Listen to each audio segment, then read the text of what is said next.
आप सभी को मेरा आदर पूर्वक नमस्कार। तो चलिए आज की पूजा शुरू करते हैं।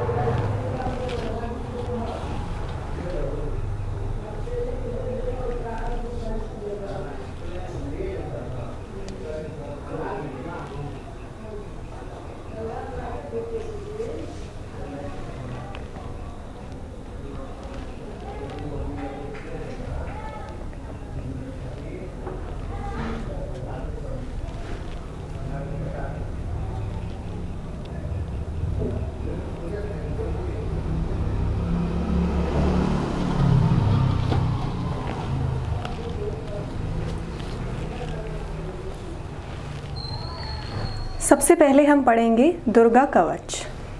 तो चलिए प्रारंभ करते हैं। मार्कंडेय ऋषि बोले, हे पितामह, आप हमें कोई ऐसा परम गुप्त साधन बताइए जिसके द्वारा मनुष्य की सभी प्रकार से रक्षा हो और जो अभी तक आपने किसी को बताया भी ना हो। ब्रह्मा जी बोले, हे विप्रवर, इस प्रकार का साधन तो परम पवित्र एवं परम गुप्त देवी जी का कवच ही है। इसी से प्राणी मात्र का कल्याण एवं सब प्रकार की रक्षा होती है। उसे सुनिए। देवी जी की 9 मूर्तियों के नाम इस प्रकार हैं। पहली शैलपुत्री, दूसरी ब्रह्मचारिणी, तीसरी चंद्रघंटा, चौथी कुष्मांडा, 5वीं स्कंद माता, 6ठी कात्यायनी, 7वीं कालरात्रि, 8वीं महागौरी और 9वीं सिद्धिदात्री हैं। जो मनुष्य अग्नि में जल रहा हो, युद्ध भूमि में शत्रुओं के मध्य फंस गया हो अथवा घोर संकट में ग्रस्त हो, वह मनुष्य भगवती की शरण में पहुंच जाए तो उसके घोर से भी घोर संकट नष्ट हो जाते हैं। जो भक्ति भाव से देवी जी का स्मरण करते हैं उनकी सभी प्रकार से उन्नति होती है। हे भगवती, जो भी आपका स्मरण करते हैं निसंशय उनकी आप रक्षा करती हो।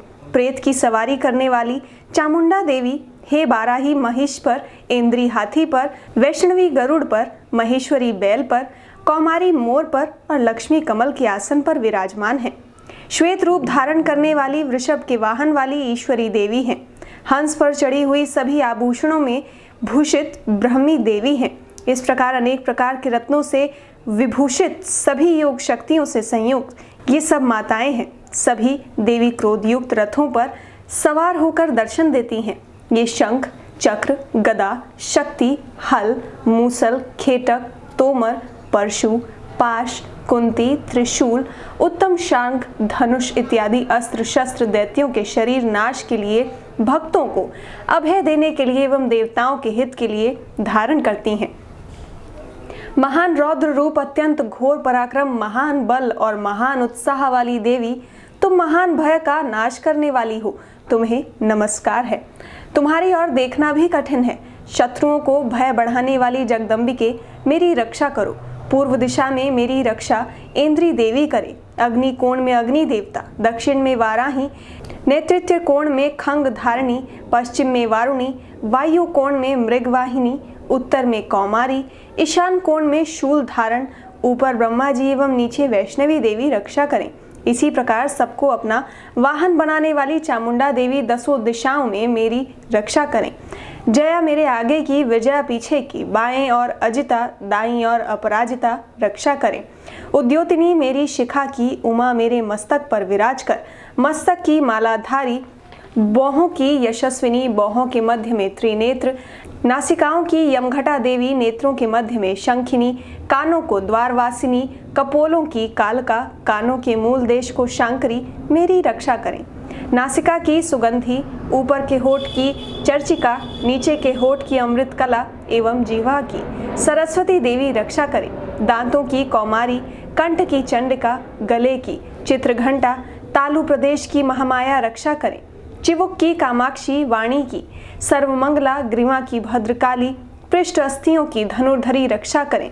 कंठ के बाहरी भाग की नीलग्रीवा, कंठनालिका की नलकुवरी, दोनों कंधों को खंगिनी एवं मेरी भुजाओं की वज्रधारिणी रक्षा करें।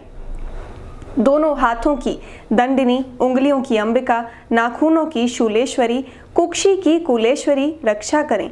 स्तनों की महादेवी, मन की शोक विनाशिनी, हृदय की ललिता देवी, उदर की शूलधारिणी रक्षा करें। नाभि की कामिनी, गुप्त इंद्रिय की गुहेश्वरी, लिंग की पूतकामिनी, गुदा की महिषवाहिनी रक्षा करें। कटी की भगवती, घुटनों की विंध्यवासिनी, जांघाओं की महाबली देवी रक्षा करें। गुल्फों की नारसिंही, पांव के तलुओं को तेज सी, उंगलियों की श्रीदेवी और तालुओं की हथेली वासिनी की रक्षा करें। नाखूनों की दंष्ट्रा कराली, केशों की उधर्व केशिनी, रोम छिद्रों की कौबेरी और त्वचा की बागीश्वरी रक्षा करें। रक्त, मजावसा, मांस अस्थियों एवं मेदे की पार्वती, आंतड़ियों की कालरात्रि, पित्त को मुक्तेश्वरी रक्षा करें। पद्मावती, कफ की चूड़ामणि, नाखूनों के तेज की ज्वालामुखी, सभी संधियों की अभेज्ञा देवी रक्षा करें। हे ब्रह्माणी, आप मेरे वीर्य की रक्षा करें। छाया की छत्रेश्वरी और मन बुद्धि अहंकार की धर्मधारिणी रक्षा करें। प्राणों की कल्याण शोभना और शब्द स्पर्श रूप रस गंध इन 5 इंद्रियों की योगिनी, सत्व रज तम की नारायणी सर्वदा रक्षा करें। आयु की वाराही, धर्म की वैष्णवी, यश एवं कीर्ति की लक्ष्मी तथा धन विद्या की चक्रिणी रक्षा करें। इंद्राणी मेरे गोत्र की, चंडिके मेरे पशुओं की, महालक्ष्मी मेरे पुत्रों की, भैरवी भार्या की रक्षा करें। मेरे पथ की सुपथा, मार्ग की क्षेम करी, राजा के दरबार में महालक्ष्मी एवं सभी दिशाओं में स्थित होकर विजया मेरी रक्षा करें। और जो भी स्थान कवच में नहीं आए और जो आरक्षित हैं, उन स्थानों की पापनाशिनी जयंती देवी रक्षा करें। मनुष्य यदि अपना मंगल चाहता है तो एक कदम भी बिना कवच कहीं ना जाए। कवच से नित्य रक्षित मनुष्य जहाँ तहाँ भी जाता है, वहीं से उसे धन का लाभ तथा सभी कामनाओं की सिद्धि प्राप्त होती है। पृथ्वी पर उस पुरुष को ऐश्वर्य एवं अतुल संपत्ति प्राप्त होती है। वह मनुष्य निर्भय हो जाता है। युद्ध भूमि में कोई भी उसे नहीं जीत सकता। त्रिलोक भर में पूजा जाता है। यह देवी कवच देवताओं को दुर्लभ है। इसका अत्यंत श्रद्धा के साथ सावधान होकर जो तीनों संध्याओं में नित्य पढ़ लेता है, उसे देवी कला प्राप्त होती है। कोई भी उसे तीनों लोकों में पराजित नहीं कर सकता। उसे अकाल मृत्यु नहीं आती। वह 100 वर्ष से भी अधिक आयु पाता है। यह कवच उसका तेज, यश और कीर्ति बढ़ा देता है। चंडी पाठ करने वाला पहले कवच का पाठ कर ले। जब तक पर्वत, वन, काननों के साथ यह पृथ्वी टिकी हुई है, तब तक ऐसे पुरुष की संतति इस पृथ्वी पर टिकी रहती है। कवच के पाठ करने वाले का देहांत होने पर महामाया की कृपा से देव दुर्लभ परम स्थान की प्राप्ति होती है। सुंदर रूप को पाकर वह सदा शिव के साथ आनंद पाता है। इति देवी कवच समाप्तम। चलिए अब पढ़ते हैं दूसरा अध्याय। ऋषि बोले, प्राचीन काल में देवता तथा दैत्य में पूरे 100 वर्ष युद्ध होता रहा। उस समय दैत्यों का स्वामी महिषासुर था एवं देवताओं के इंद्र थे। उस संग्राम में देवताओं की सेना महाबली दैत्यों से हार गई। तब सभी देवताओं को जीतकर महिषासुर इंद्र बन बैठा। हार खाकर सभी देवता ब्रह्मा जी को अग्रणी बनाकर वहां गए जहां विष्णु तथा शंकर विराज रहे थे। वहां पर देवताओं ने महिषासुर के सभी उपद्रव एवं अपने पराभव आदि का पूरा वृतांत कह सुनाया। उन्होंने कहा, महिषासुर ने तो सूर्य अधि, पवन, चंद्रमा, यम तथा वरुण इस प्रकार अन्य सभी देवताओं के अधिकार छीन लिए। स्वयं ही सबका अधिष्ठाता बन बैठा है। उसने सभी देवताओं को स्वर्ग से निकाल दिया। महिषासुर महादुरात्मा है। देवता पृथ्वी पर मृतकों की भांति विचर रहे हैं। प्रभु, अब हम लोग आपकी शरण में आए हैं। उसके वध का कोई उपाय विचार कीजिए। इस प्रकार मधुसूदन तथा महादेव जी ने देवताओं के वचन सुने। क्रोध से भौहें तन गई। तब भगवान विष्णु के मुख से एक महान तेज प्रकट हुआ। इसी प्रकार ब्रह्मा तथा शंकर के मुख से भी तेज प्रकट हुआ। दूसरे इंद्र आदि देवताओं के शरीर से महान तेज प्रकट हो सभी तेज मिलकर एक हो गए। वह तेज पुंज इतना उग्र था जैसे कि जलता हुआ पहाड़ हो। देवताओं ने देखा कि उसकी ज्वालाएं सभी दिशाओं में फैल रही हैं। जब वह एक हुआ तो नारी के रूप में आ गया। उसके प्रकाश से तीनों लोक भर गए। महादेव जी के तेज से उसका मुख प्रकट हुआ। यम के तेज से उसके केश हुए। विष्णु के तेज से उस देवी की भुजाएं प्रकट हुई।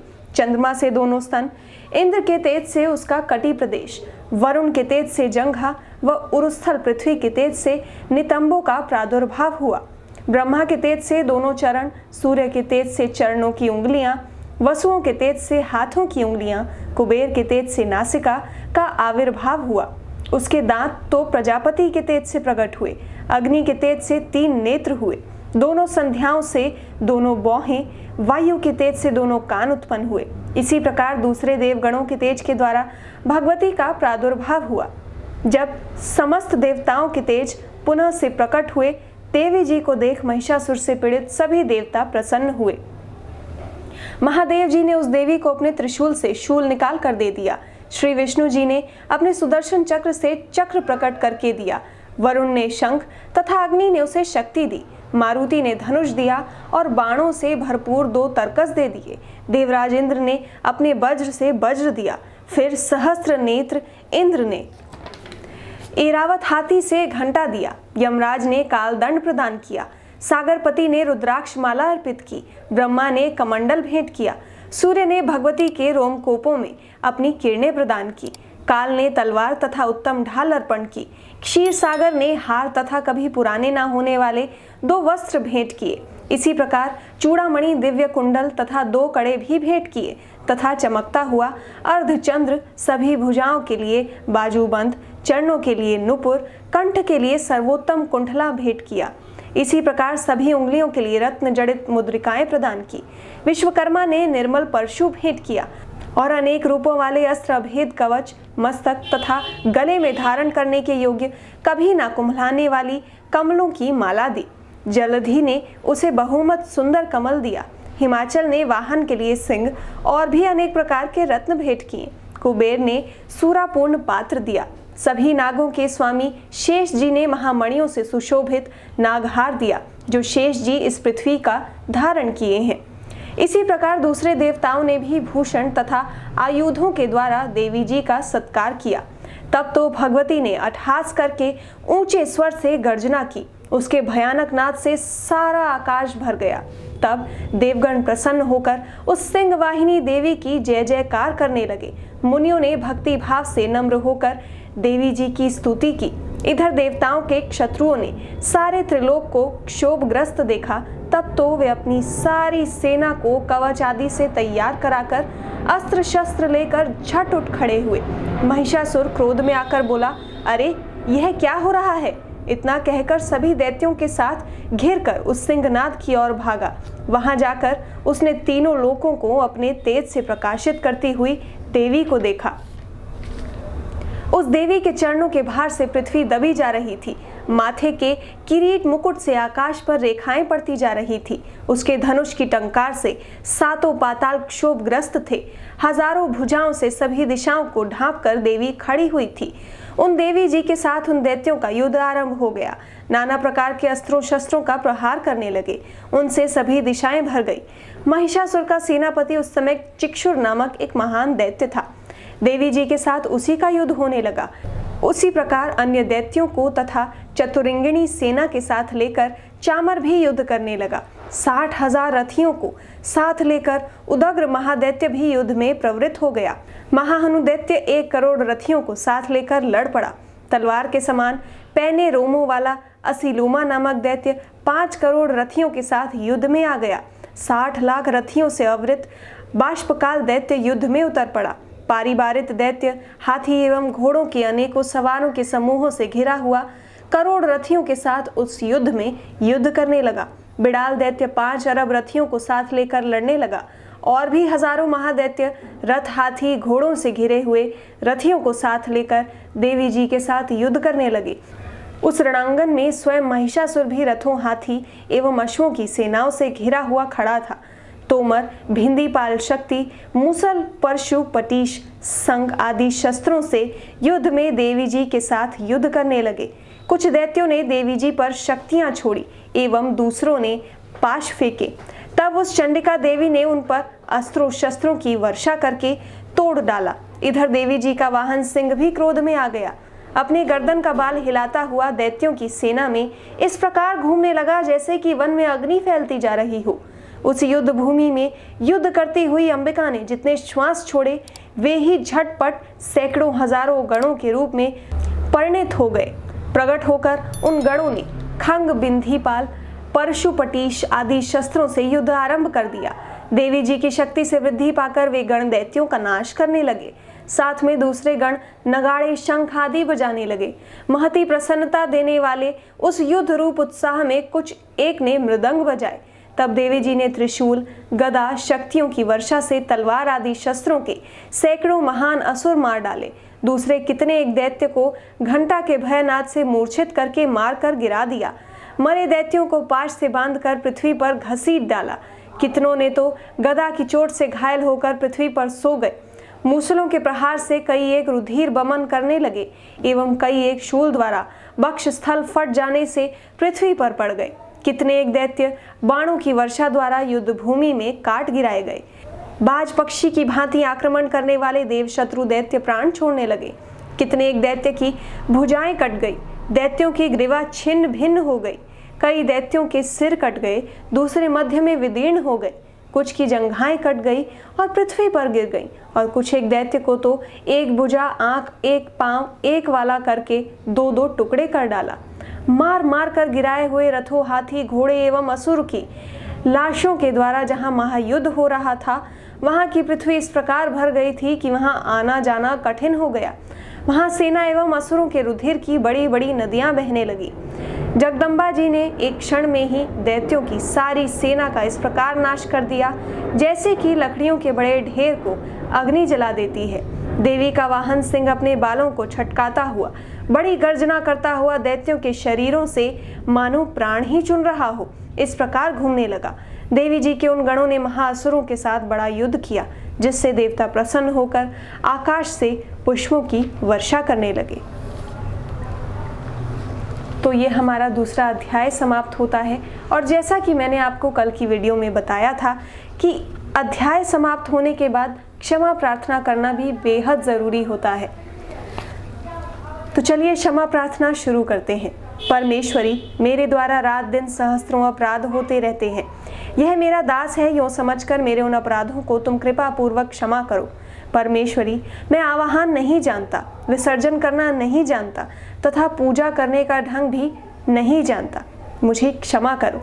देवी सुरेश्वरी, मैंने जो मंत्रहीन, क्रियाहीन और भक्तिहीन पूजन किया है, वह सब आपकी कृपा से पूर्ण हुआ। सैकड़ों अपराध करके भी जो तुम्हारी शरण में जा जगदम्ब कहकर पुकारता है, उसे वह गति प्राप्त होती है जो ब्रह्मादि देवताओं के लिए भी सुलभ नहीं है। जगदम्बिके, मैं अपराधी हूँ, किंतु तुम्हारी शरण में आया हूँ। इस समय दया का पात्र हूँ, तुम जैसा चाहो करो। देवी परमेश्वरी, अज्ञान से, भूल से अथवा बुद्धि भ्रांत होने के कारण मैंने जो न्यूनता या अधिकता कर दी हो, वह सब क्षमा करो और प्रसन्न हो। सच्चिदानंद स्वरूपा परमेश्वरी, जगदम्बा, कामेश्वरी, तुम प्रेम पूर्वक मेरी यह पूजा स्वीकार करो और मुझ पर प्रसन्न रहो। देवी सुरेश्वरी, तुम गोपनीय से गोपनीय वस्तु की रक्षा करने वाली हो। मेरे निवेदन किए हुए इस जप को ग्रहण करो। तुम्हारी कृपा से मुझे सिद्धि प्राप्त हो। इति क्षमा प्रार्थना संपूर्णम।